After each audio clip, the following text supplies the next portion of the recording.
શ્રીમદ ભગવત કથા કટાવની અંદર ચાલી રહી છે અને શ્રી જોગી દાદા એ વ્યાસપીઠ ઉપરથી કથા સંભળાવી રહ્યા છે. પણ એક નામ બહુ વાર જોગી દાદા બોલતા હોય છે, રાજુભાઈ.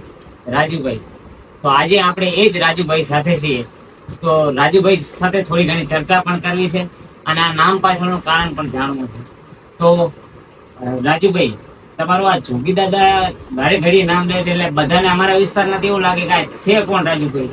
તો રાજુભાઈ અને જોગી દાદા કોણ છે એ થોડી ઘણી તમારી સાથે જાણવું છે, તો લોકોને બી ખબર પડે કે આ રાજુભાઈ કોણ છે.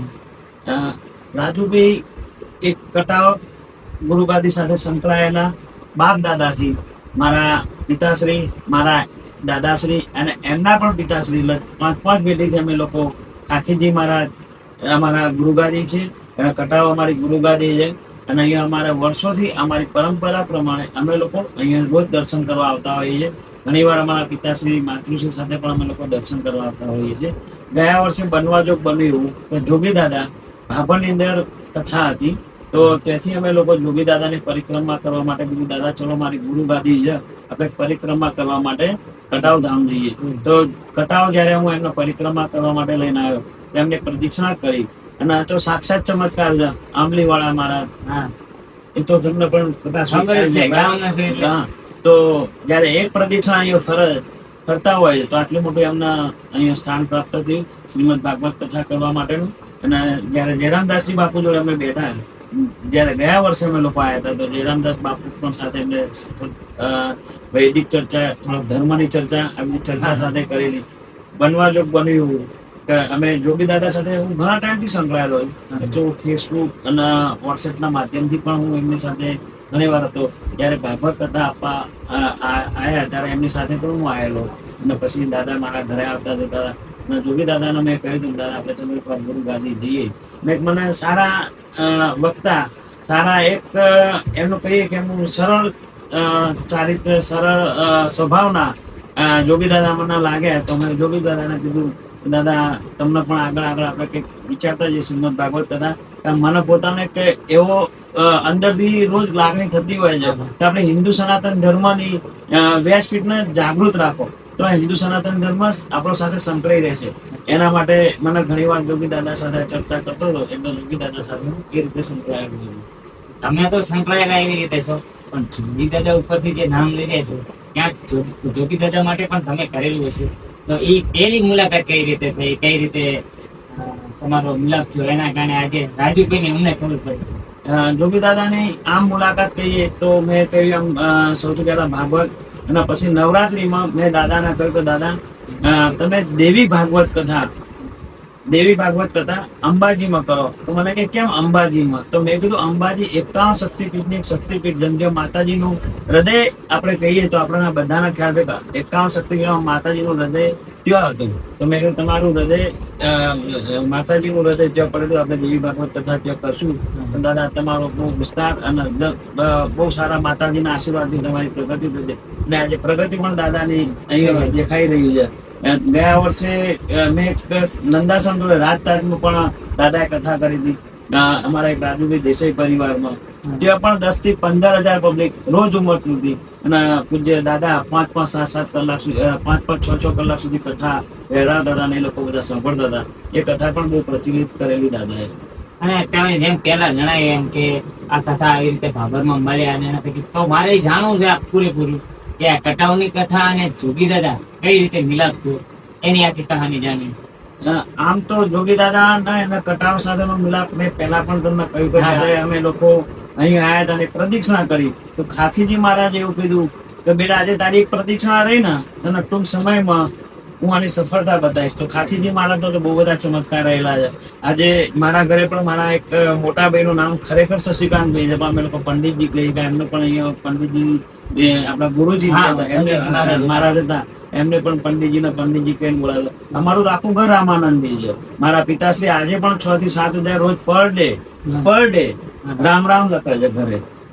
બરાબર. અને એટલી જ રામ રામની માળા પણ કરતા હોય છે. જ્યારે ઘણી વાર ઉઠું તો 3 વાગે પણ રામ રામ લખતો હોય. એટલે તો અમારી આ ગુરુબાજી જોગી દાદા સાથે સંકળાવ, મારા પપ્પા અને જોગી દાદા આ બંને પણ ઘણી વાર આ કટાવની વાત કરતા હોય. તમે ત્યાંના શિષ્ય છે એટલે એમને પણ અહીંયા લાગણી થઈ છે અને ગુરુબાજી અમે લોકો આવેલા હતા.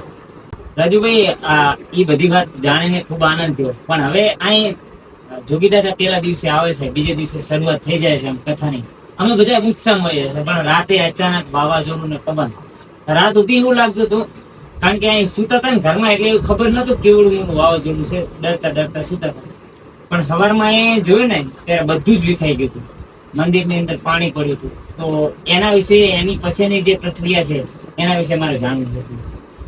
તમે એમાં બહુ સાચા છો પ્રકાશભાઈ. જ્યારે રાત્રે હું આ કથા ડોમમાં પોતે વિઝિટ કરી ગઈ, પોતે હાજર હતો અને આપણા મુખ્ય યજમાન શ્રી પ્રવીણભાઈ કોટક, એમને મેં છેલ્લે 12:15 વાગે લાસ્ટમાં વિડીયો બતાવ્યો હતો આપણા મોબાઈલના માધ્યમથી, ઇન્ટરનેટના માધ્યમથી.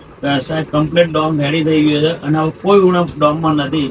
અને 1:15 વાગે જ્યારે હું જોગી દાદાના ઉતારે પહોંચ્યો અને વચ્ચે એકદમ વાવાઝોડું ત્રાટક્યું, તો થોડીક વાર અમે પણ બધા ઉતારે ટેન્શનમાં હતા. રાત્રે અમને મેસેજ મળ્યા કે હવે શું કરશું. પણ મને એક સારા સમાચાર અને સારો સંકેત હતો અને ખાખીજી મહારાજની અંદર પૂરી શ્રદ્ધા હતી કે સવારે નહીં કઈ ફરક પડે, કદાચ કથા તો 100% ચાલુ રહેશે. અને જ્યારે મુરજી દાદાને લોકો સાથે રાત્રે અમારા ચર્ચા થઈ, તો મુરજી દાદા, જયરામદાસજી બાપુ, દિનેશભાઈ, આ બધાએ મને કીધું રાજુભાઈ કથાનો ટાઈમ એ જ રહેશે અને આપણી કથા સવારે ચાલુ જ રહેશે. તો સવારે ખરેખર ભવ્યથી અતિ ભવ્ય અમે લોકો પથયાત્રા કાઢી અને તે કથામાં જઈને આવતો સુધીમાં તો અહીંયા આખો પંડાળ બંધ થઈ ગયો, સાઉન્ડ વાળા આવી ગયા અને અમારા સંગીત વાળા બધા નીચે બેસીને ફટાફટ કથા ચાલુ કરી. અને એમાં ઉપસ્થિત આપણા શિયાળદાસજી મહારાજ પણ આવ્યા અને કથાનો પ્રારંભ થયું. પહેલા તો વંટોળ આવ્યું હતું, વંટોળ આવેલું, પણ હવે તો એવું લાગે છે કે વંટોળ કરતો પણ અહીંયા ભાવિ ભક્તો એટલા ઉમટી પડે કે વંટોળ પણ હવે તો આની આગળ ઝાંખું પડી ગયું છે. તો ખરેખર અમારી એક ખાખીજી મહારાજે પણ એવું વિચાર્યું છે કે એક દિવસ મારા સાનિધ્યમાં કથા કરો, પછી પંડાલમાં જાઓ. એવું હોઈ શકે. તો ખાખીજી મહારાજનો પણ એક ચમત્કાર હતો. અને ખરેખર અત્યારે અસંખ્ય ભાવિ ભક્તો ઉમટી પડ્યા છે. આજે તો મને એવા સમાચાર મળ્યા છે અંદરથી, અને જયરામદાસ બાપુએ કીધું મને પોતાનું કે રાજુભાઈ 60,000 થી વધારે, કાલે 50,000 જેવી હતી, આજે 60,000 થી વધારે લોકોએ આપણા ત્યાં પ્રસાદ લીધી છે. અને આજે તો તમે પણ જોયું હતું કે ડોમ ની આજુબાજુમાં જગ્યા જ નથી. એના જ્યાં પણ જગ્યા હોય ત્યાં લોકો બેસતા હતા, કોઈ પ્રસાદ લેતા હતા, ડોમમાં આવતા હતા અને કાકીજી મહારાજની કન્ટિન્યુઅસ પ્રદક્ષિણા કરતા હતા. અમે કાલ સાંજે પણ આવ્યા હતા અને બાપુએ ઘણી બધી યોગી દાદાના અહીંની વિગત પણ બતાવી.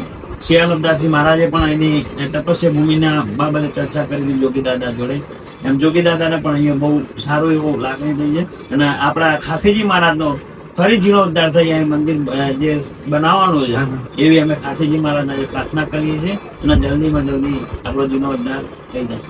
તો બહુ મજા આવી રાજુભાઈ જોડે વાત કરીને.